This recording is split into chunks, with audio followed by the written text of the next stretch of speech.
Olá, começa agora mais um programa Justiça Cidadã, o programa que leva o judiciário até você e que é uma parceria da APAMAGES, Associação Paulista dos Magistrados e Diário de São Paulo. Hoje estamos aqui com a nossa convidada especial, Andréa Maciel Pachá, que é juíza no Rio de Janeiro e que também é escritora. Olá, Andréa, tudo bem? Tudo bem, Valéria. É uma alegria participar do programa. Eu adoro a magistratura de São Paulo, sou super próxima da APAMAGES há muitos anos e para mim é um prazer muito grande poder participar de Justiça Cidadã.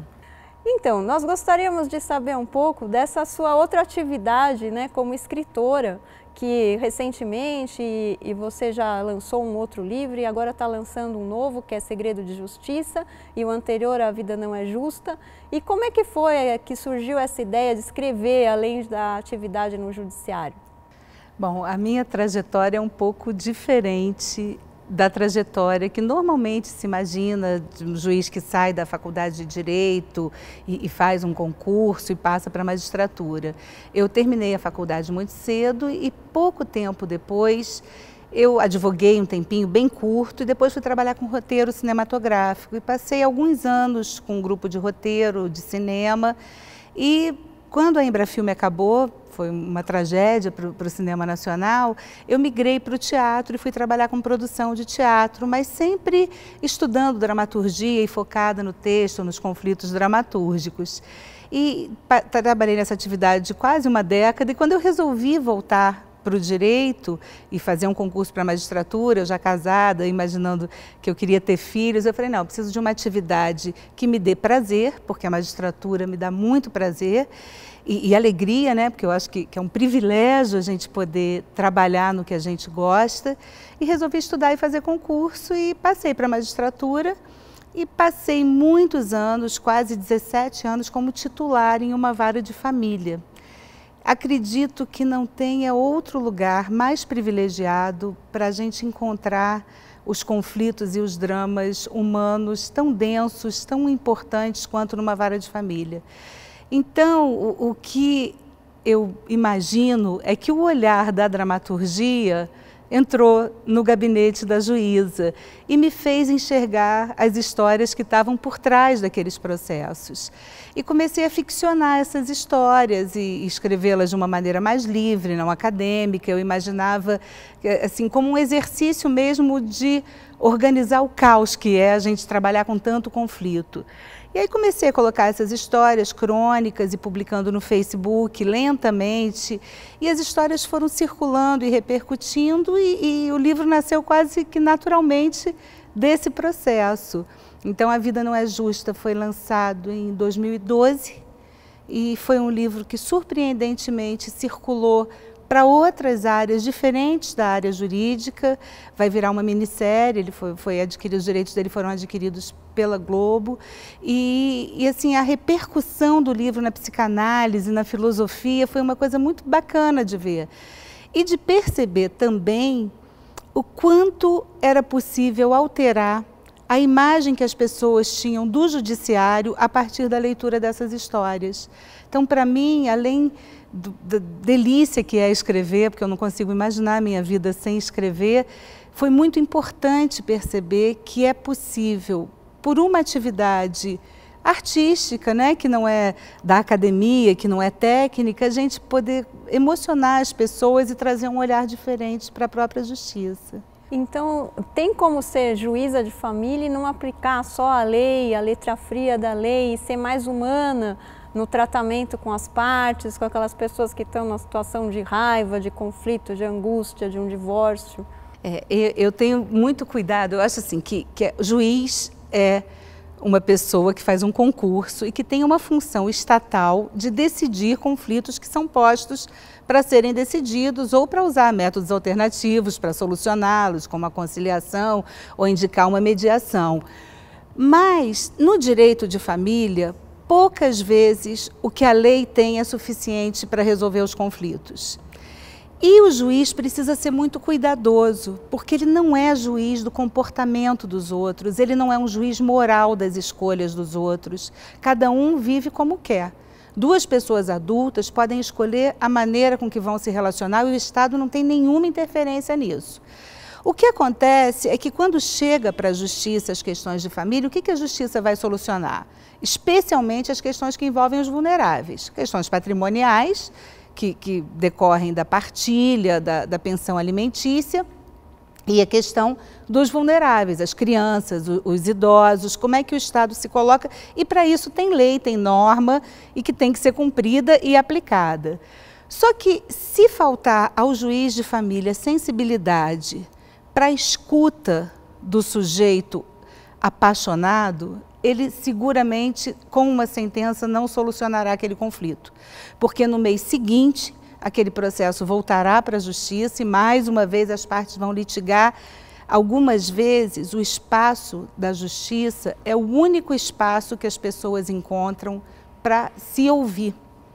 E com um juiz, que é uma pessoa neutra, uma pessoa que não conhece nenhum nem outro, fica mais fácil, pelo menos, conseguir falar o que não se consegue falar num relacionamento onde o amor acabou. Então, é um exercício de generosidade. Eu acho que muito menos de interferência e muito mais da capacidade de exercitar a compaixão. Compaixão no sentido de se colocar no lugar do outro, deixar o outro falar, ter sensibilidade, delicadeza para ouvir. E, principalmente, compreender que não tem verdade nos conflitos amorosos. Todo mundo tem razão. Cada um do seu lugar, todo mundo tem razão. Você acha que, então, a mediação é muito apropriada para esses casos de família? Você utilizava a mediação, a conciliação nos seus casos? Eu sou muito fã desses métodos de solução de conflitos. Nós integramos durante 2 anos, muito felizes, um comitê gestor de conciliação do Conselho Nacional de Justiça. Quando eu estive no CNJ como conselheira, eu tive a sorte de poder presidir essa comissão. E acho que para esses conflitos continuados não há alternativa melhor do que a mediação. Já começa a aparecer assim com muita força a advocacia colaborativa, a mediação pré-processual. Os casais ou as pessoas que se encontram em litígio familiar procuram um advogado e esse advogado indica um mediador e esse mediador, junto com os dois, constrói de forma objetiva as cláusulas da separação.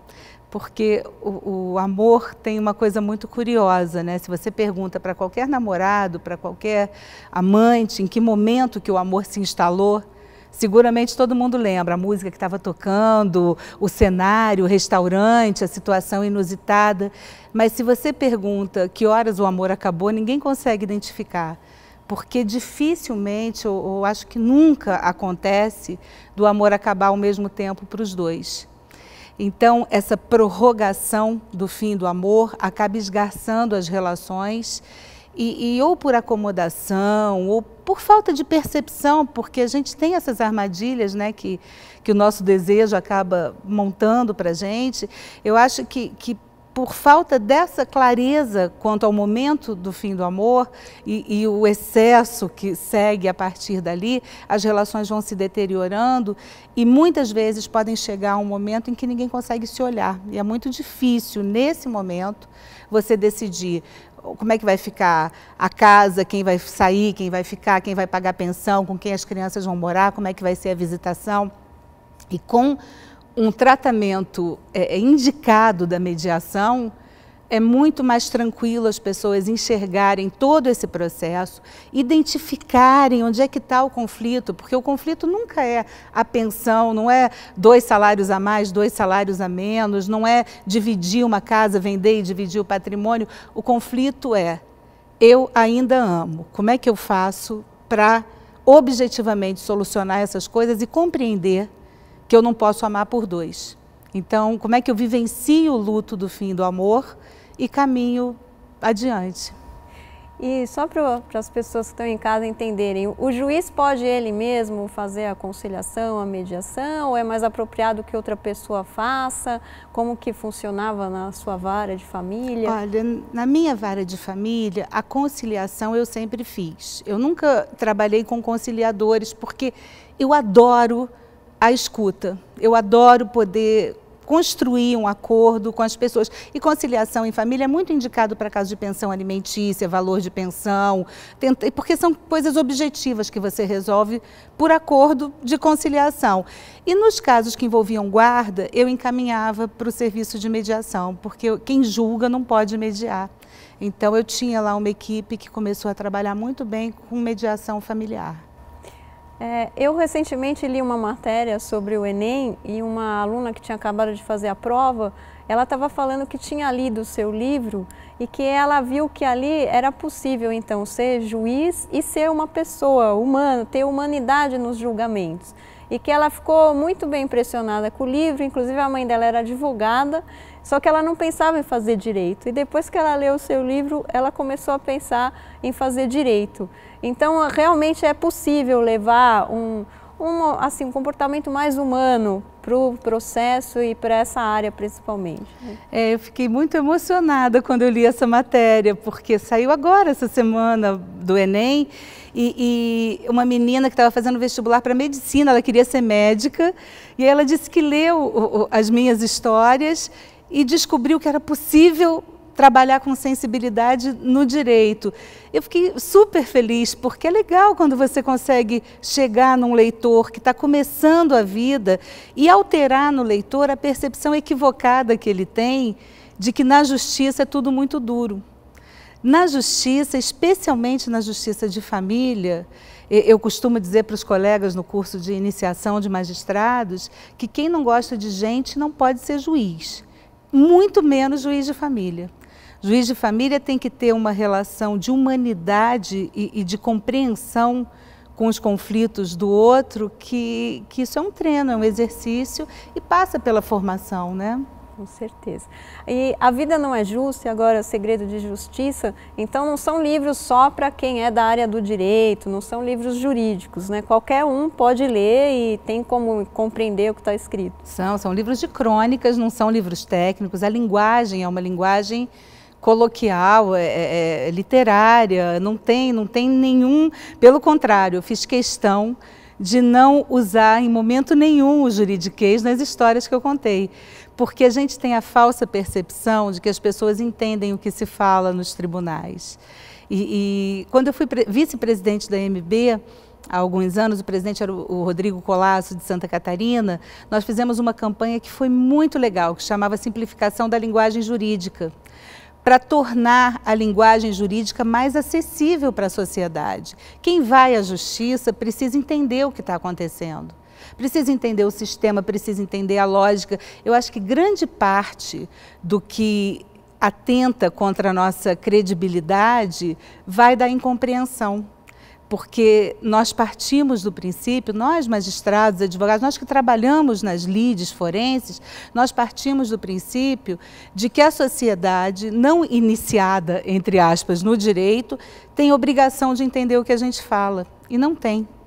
Então, quando a pessoa está fazendo um acordo, por exemplo, numa ação de divórcio, e ela não está entendendo exatamente o que o advogado está falando, às vezes para a escrevente escrever, ou para o próprio juiz está ditando para a escrevente, o que a pessoa pode fazer? Ela deve pedir um esclarecimento, deve pedir para escrever em outras palavras? Eu acho que ela precisa pedir. Eu tenho uma história muito interessante, que era uma ação de investigação de paternidade que eu julguei, e o réu se recusou a fazer o exame de DNA, e muito arrogante, e brigava durante a audiência, e houve inversão do ônus da prova, e eu sentenciei o processo na audiência e julguei procedente o pedido.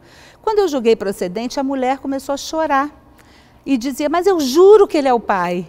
E eu falei, mas a senhora ganhou o processo. E ela não tinha entendido o que era procedente. Então é importante a gente saber assim, que as palavras que são usadas precisam ser compreendidas. A gente não trabalha com um grande número de pessoas que têm acesso a uma formação mínima do vernáculo. Então é importante que a gente explique. Você ganhou o processo, você não tem vergonha de dizer isso, porque você não está diminuindo a importância da tua atividade, você está se fazendo entender. E o poder só se legitima quando ele é compreendido. Senão isso é imposição e que nunca vai ser respeitado. E no livro A Vida Não é Justa, você contou então casos da vara de família, né, mais de separações, divórcio. E nesse outro livro mais recente, Segredo de Justiça, é uma continuidade? Só que eu vou pedir para você não responder agora, que a gente vai para um pequeno intervalo e daqui a pouco nós estamos de volta. Se você tiver também uma dúvida e quiser fazer uma pergunta, você pode mandar para o nosso e-mail justiçacidadã@diariodesaopaulo.com.br.